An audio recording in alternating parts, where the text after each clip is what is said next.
सावरकर और अंबेडकर की दोष ये थी, वो नेहरू से ज्यादा पढ़े लिखे थे।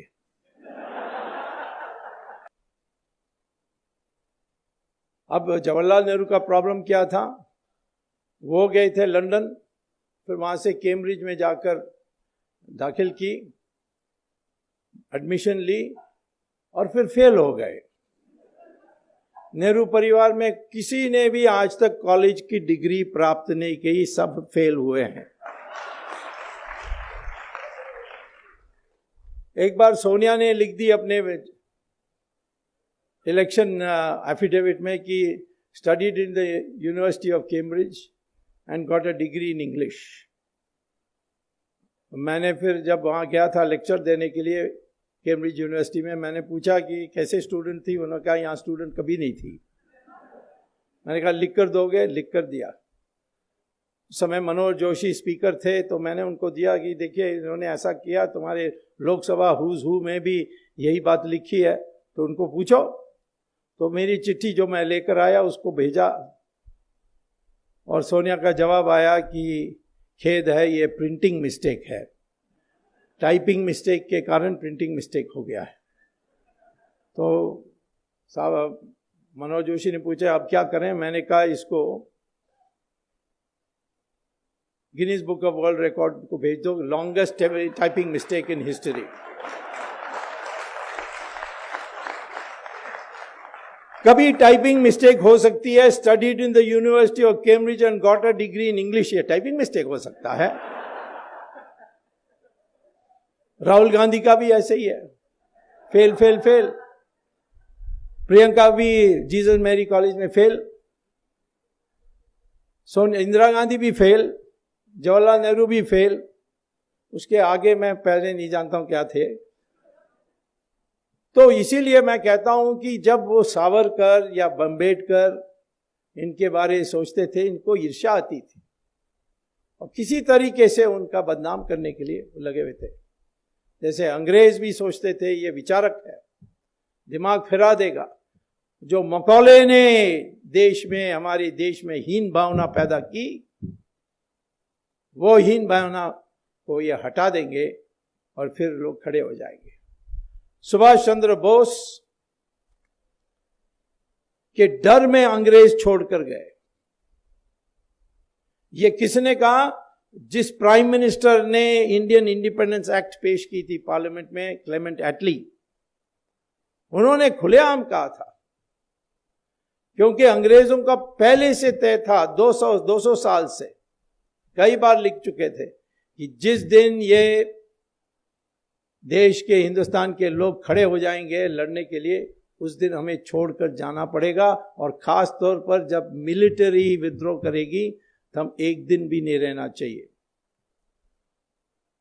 क्योंकि पहली बार जब Robert Clive battle of Plassey जीतने के बाद मुर्शिदाबाद में जुलूस निकाल के गए, तो 5 लाख लोग इकट्ठे हुए।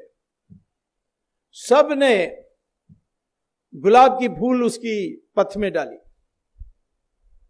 तो जो अंग्रेज का कमेंटेटर है जॉन कूपर, उन्होंने पुस्तक में लिखा कि मैं देख के ये हैरान हो गया कि ये हारे हुए लोग, जिसने उनको हराया, उनको उनके पथ में गुलाब के फूल डाल रहे हैं। यदि इन 5 लाख लोग पत्थर उठा के फेंकते तो क्लाइव का नाम और निशाना कभी होता नहीं। और जब इस हिंदुस्तान में लोगों की मंशा बदलेगी, उस दिन अंग्रेजों को बोरी बिस्तर बांध करके तुरंत छोड़कर चले जाना चाहिए। और यही हुआ जब सुभाष चंद्र बोस की जो INA आई हमारे हिंदुस्तान में, उसकी असर सब पर पड़ी और विद्रोह हुआ, नेवी का विद्रोह हुआ, जबलपुर से आर्मी में रिवोल्ट हुआ, पूना से लोग निकले जुलूस निकाल के। तो सारे देश में एक आर्मी का विद्रोह दिखाई पड़ा 1940 में। उस समय उन्होंने ये तय किया कि अब जाएंगे, और महात्मा गांधी ने एक बड़ा संगठन बना दिया। महात्मा गांधी की जो कंट्रीब्यूशन है कोई कम नहीं कर सकता। उन्होंने जो कांग्रेस पार्टी सिर्फ कॉकटेल पार्टी जैसे थी, उसको बढ़ाकर उन्होंने मास बेस्ड पार्टी किया था। कुछ भी सिद्धांत हो, कितने भी गलत हो, परंतु उन्होंने एक मास बेस्ड ऑर्गेनाइजेशन तैयार किया और अंग्रेजों को विश्वास था कि ये हमारी पीछा ना करेंगे और इसीलिए पावर इनको देकर चले जाएं। गांधी ने सारे पीसीसी प्रेसिडेंट को बुलाई और कहा कि किसको बनाना चाहिए कांग्रेस प्रेसिडेंट, क्योंकि वही बनने वाला था प्राइम मिनिस्टर। तो 15 में 14 ने कहा सरदार पटेल, एक ने गांधी के पटाभी सीतारामन ने कहा कि जवाहरलाल नेहरू को बनाना चाहिए। गांधी ने सरदार पटेल को कहा तुम मत बनो, जवाहरलाल नेहरू के लिए कंसीड कर दो। तो जिसको मेजॉरिटी नहीं थी, मेजॉरिटी क्या, एक ही यस था पीसीसी प्रेसिडेंट्स में, उसको अध्यक्ष बनाया और वो प्रधानमंत्री बने। अन्याय हुआ सरदार पटेल के साथ। बाद में गांधी ने मोरारजी देसाई को बताया, मोरारजी देसाई ने मुझे बताया कि गांधी ने कहा कि यदि मैं जवाहरलाल को नहीं बनाता तो ये विद्रोह करते हैं और अंग्रेज उसी बहाना में छोड़कर नहीं जाते। मेरा इरादा था कि जैसे बन जाएं और अंग्रेज चले जाएं, फिर मैं दूसरा कदम उठाऊंगा जिससे सरदार पटेल के लिए मौका मिलेगी। और वो उनकी जो प्राइवेट सेक्रेटरी हैं गांधी जी की, उन्होंने पुस्तक लिखा है last will and testament of Gandhi, Mahatma Gandhi. उसमें वो कहते हैं कि गांधी ने आखिर वक्त वो मरने के पहले जो बिरला हाउस छोड़कर जाने वाले थे, तब सरदार पटेल मिले कि मैं अब बर्दाश्त नहीं कर सकता हूँ, मैं छोड़ के जा रहा हूँ वापस गुजरात। तब उन्होंने कहा नहीं तुम रुक जाओ, मैं कांग्रेस का 2 टुकड़ा करूँगा और एक टुकड़ा आपके पास और दूसरा टुकड़ा जवाहरलाल नेहरू के पास। आपको पता है कि 90% तो सरदार पटेल के साथ ही जाती, और इसीलिए रुक जाओ। और वो गए और उनकी हत्या हुई और फिर ये इतिहास में सारा चीज बदल गई।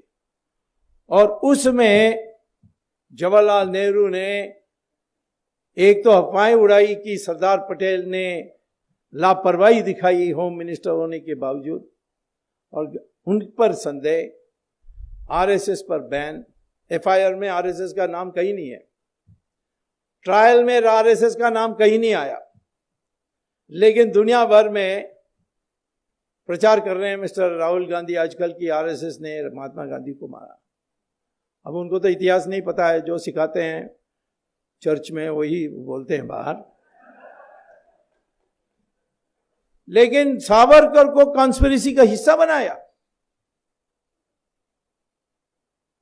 बाद में छूट गए, नो एविडेंस, लेकिन वो धब्बा लगा के रखे। और धीरे धीरे अब सावरकर की रिकग्निशन आ रही है। सावरकर की Indian independence, first war of Indian independence 1857, और बाद में उन्होंने हिंदुत्व पर जो पुस्तक लिखी, उससे हमारी लोगों की मंशा बदलने लगी।